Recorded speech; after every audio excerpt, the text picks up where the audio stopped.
ایک طرف اگر دیکھا جائے تو ملک میں بے روزگاری عام ہے، دوسری طرف دیکھا جائے کمپنیوں میں بلا وجہ ورکروں کو نکالا جا رہا ہے، جس سے بے روزگاری میں اضافہ ہو کر غریبوں کے چولہے بجھ رہے ہیں۔ آرٹسٹک مل ایک بہت بڑی کمپنی ہے جس میں ایڈمن گروپ کے لوگوں کو کس طریقے سے نکالا جاتا ہے، آئے ہم سنتے ہیں گلزمان سومرو کی زبان میں۔ کیا نام ہے آپ کا؟ بسم اللہ الرحمن الرحیم۔ میرا نام گلزمان سومرو ہے۔ میں آرٹسٹک M15 میں ایز اسسٹنٹ مینیجر تھا اور تقریباً 2007 سے لے کر میں آرٹسٹک مینیجر میں کام کر رہا ہوں، جس میں مختلف یونٹوں میں پروڈکشن میں تھا۔ پروڈکشن سے ہٹا کے مجھے پھر ایڈمن ڈپارٹمنٹ میں ڈالا گیا۔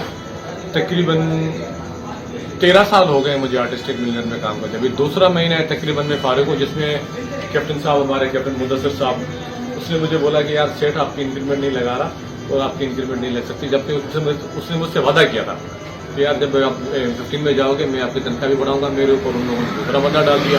جتنے بھی کام تھے سارے میں دیکھ رہا تھا، ان کے میرے پاس پروف بھی ہیں، ہر چیزیں۔ اس کے بعد کچھ چیزیں جو میرے سامنے آئی، سامنے آنے کے بعد میں نے کہا سر یہ جاتی ہے، یہاں تو میں کام نہیں کر سکتا۔ بولا ٹھیک ہے آپ نہیں کرو، آپ ریزائن دے کے چلے جاؤ۔ پھر میں نے کہا یار یہ تو غلط ہے، میں تو خامخواہ میں پھنس جاؤں گا۔ اس کے بعد ان لوگوں نے عدنان صدیقی کو بھیجا۔ عدنان صدیقی نے آ کے مجھ سے رابطہ کیا، بولا یار تم خامخواہ میں ان چیزوں میں گھس رہے ہو، نہیں کرو، تو آپ کو نہیں پتا، یہ اوپر تک پتا ہوتا ہے، یہ ہمارے اوپر۔ تو میں نے کہا کون سا اوپر تک، مطلب کیا یہاں پہ ادارہ چل رہا ہے؟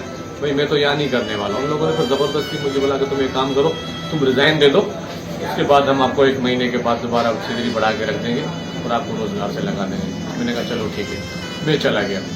اس کے بعد جب 1 مہینہ گزر گیا، میں نے ان سے رابطہ کیا تو عدنان صدیقی میرا فون نہیں اٹھا رہا، کیپٹن صاحب میرا فون نہیں اٹھا رہا۔ جب میں گیٹ پہ جاؤں تو مجھ سے ملنے کے لیے تیار نہیں۔ پھر میں نے واٹس ایپ پہ کیپٹن صاحب سے بات کی۔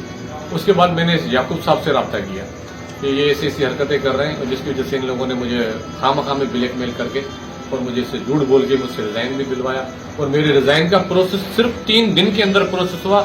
میں کہتا ہوں وہ کون سی فیکٹری ہے جو 3 دن کے اندر اندر پروسیس کر کے اور میرے ہاتھ میں چیک بھی تھما دیا۔ ایسا کچھ بھی نہیں ہوتا۔ اگر میں نے ایسا کوئی غلط کیا ہے، کسی کے ساتھ زیادتی کی ہے، کوئی غلط کام کیا، کوئی چوری کی ہو، کوئی 2 نمبری کے کرتوت پہ ہاتھ ڈال دیا، اور ہاتھ ڈال کے میں نے سیٹ کو بتایا، جس کی وجہ سے یہ لوگ میرے پیچھے لگے اور میرے سے کیا کیپٹن کا کیا نام ہے؟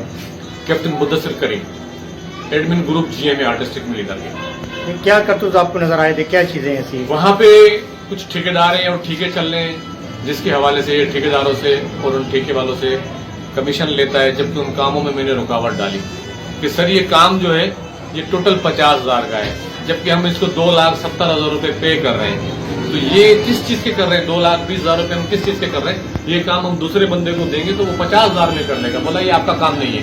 یہ یوٹیلٹی GM جو ہے ہمارے کیا نام ہے ان کا، میں اس کا نام بھول گیا ہوں، یوٹیلٹی GM ہے ہمارے یہاں پہ M15 کے، اس کو اس کا کام ہے، سارے کچھ یہی چلا رہا ہے اور سب کچھ یہ کر رہا ہے۔ تو میں بھی خاموش ہو گیا۔ میں نے کہا جب وہ کر رہا ہے تو پھر میرا کام نہیں ہے، میں چپ ہو گیا۔ لیکن یہ کچھ مہینوں سے چلتا رہا۔ پھر میں نے میجر فواز صاحب کو یہ کمپلین کی، میجر فواز صاحب نے بھی میری نہیں سنی۔ پھر میں نے جاوید راجہ HR کا GM ہے، پھر میں نے اس سے کمپلین کی، اس نے بھی میری نہیں سنی۔ پھر آگے جا کے میں نے سیٹ کو یہ چیزیں فارورڈ کی، جس کی وجہ سے ان لوگوں نے مجھے زبردستی ریزائن دے کے 3 دن کے اندر حساب برابر کے مجھے گھر بھیج دیا۔ اور اس کے بعد فون پہ رابطہ بھی نہیں کرا۔ جب میں نے کیپٹن مدثر سے رابطہ کیا تو مجھے موسمات دھمکیاں دے رہا تھا، بولا اٹھوا دوں گا، تمہیں گم کرا دوں گا، تجھے نہیں پتا ہم کون ہے کون نہیں ہے۔ میں نے کہا سر آپ جو کچھ بھی ہیں، لیکن میں غریب آدمی، میں نے کوئی آپ سے جاتی نہیں کی، نہ میں نے آپ سے کوئی پٹا کیا نہ کچھ کیا ہے۔ میرا قصور کیا ہے؟ میں پاکستان کے وزیر اعلیٰ اور ہائی کورٹ کے جج سے میں اپیل کرتا ہوں کہ مجھے انصاف دلایا جائے اور میرے چھوٹے چھوٹے بچے ہیں مجھے روزگار سے لگایا جائے۔ اب میں کہاں جاؤں گا، کدھر جاؤں گا؟